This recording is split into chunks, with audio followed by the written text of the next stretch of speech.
दोस्तों, कल की घटना सीरिया के लिए ही नहीं बल्कि पूरी दुनिया के लिए एक टर्निंग पॉइंट की तरह है, क्योंकि इसके बाद पूरे मिडिल ईस्ट ही नहीं बल्कि यूरोप को भी बहुत खास मोड़ मिलने वाला है। लेकिन इस सारी बात को शुरू करने से पहले मैं आपको बता दूं कि रूस की तरफ से एक बयान आया है जिसमें बताया गया है कि सीरिया के राष्ट्रपति असद सीरिया से ठीक ठाक बाहर पहुंच गए हैं। मतलब यह कि इससे पहले जो खबरें आ रही थीं कि असद को ले जाने वाला जहाज का रडार से कनेक्शन टूट गया, जिसके बाद माना जा रहा था कि जहाज क्रैश हो गया है, वो सारे अनुमान गलत थे।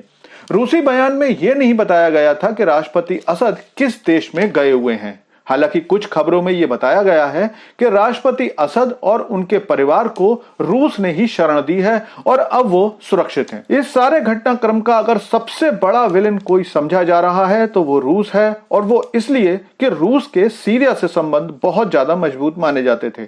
माना जाता था कि रूस ईरान और सीरिया का गठजोड़ मिडिल ईस्ट में इजराइल और अमेरिका के गठजोड़ का जवाब है। लेकिन पिछले 10 दिन की सारी घटनाओं ने यह सिद्ध कर दिया कि जियोपॉलिटिक्स में देशों के लिए दूसरों से किए गए समझौते बाद में आते हैं, पहले अपने फायदे सामने रखे जाते हैं। और बिल्कुल यही किया रूस ने, जिसने कि सीरिया से किए अपने वादों को अपनी जरूरत और फायदे से पीछे रखा। दरअसल इस जगह को देखिए, यह है टार्टस, जो कि रूस का ब्लैक सी में सबसे बड़ा नौसैनिक अड्डा है। यह नौसैनिक अड्डा पूर्व राष्ट्रपति बशर अल असद के फादर हाफिज असद और रूस के बीच एक सैन्य समझौते के बाद मिला था, जो कि 1971 में हुआ था।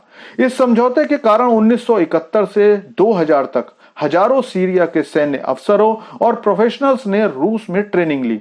इस बेस के लिए सीरिया ने रूस से यह सोचकर समझौता किया था कि जब कभी भी सीरिया पर कोई खतरा होगा या असद परिवार पर कोई खतरा होगा तो रूस उनकी मदद के लिए आएगा। लेकिन पिछले 10 दिन में रूस ने सीरिया के सैनिकों को ऐसी कोई मदद नहीं की जिसकी जरूरत बशर अल असद या उनकी सेना को थी। बल्कि उस समय जब सीरिया की सेना विद्रोही HTS से अलेप्पो और हेम्स में लड़ाई लड़ रही थी, उस समय रूसी सैनिक अपने हथियार निकालने में व्यस्त थे। HTS के विद्रोही जो लगातार अलेप्पो जैसे सबसे इंपॉर्टेंट सिटी को अपने कब्जे में ले रहे थे, उसका अंतरराष्ट्रीय हवाई अड्डा कब्जे में ले रहे थे। लेकिन रूसी सेना केवल यह बयान दे रही थी कि वो हवाई हमले जारी रखे हुए है, और पूरी दुनिया को लगता था कि रूस सीरिया में वही बवाल करेगा जो उसने 2014 और 15 में किया था, क्योंकि उस समय भी यही विद्रोही थे, यही संगठन थे, उनके पीछे वही इजराइल और अमेरिका थे। लेकिन उस समय रूस ने ऐसी भयंकर बमबारी की थी कि सारी विद्रोही अपनी जान बचा बचा कर भाग रहे थे। तो इस बार भला ऐसा क्या हुआ कि विद्रोहियों ने पूरे सीरिया पर हमला किया, लेकिन रूसी नौसैनिक बेस के शहर टार्टस की तरफ देखा भी नहीं। शुरू में कुछ विद्रोही आए थे, लेकिन रूस और सीरियन आर्मी ने साथ मिलकर 200 से ज्यादा लड़ाकों को मार डाला, जिसके बाद इस बारे में कोई भी खबर नहीं आई। दरअसल जो खबर मिल रही है और सारी खबरों के विश्लेषण से समझ में आता है वो ये है कि खुद राष्ट्रपति असद ने एक शांतिपूर्ण सत्ता परिवर्तन का समर्थन किया था।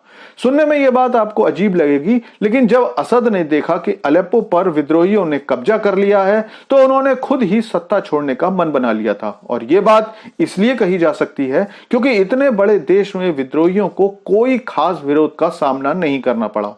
यहां तक कि सीरियन आर्मी के सैनिक खुद जगह छोड़कर जा रहे थे। सैनिक अपने कपड़े बदलकर और सड़कों पर उनको छोड़कर सिविलियन कपड़ों को पहनते हुए देखे जा रहे थे।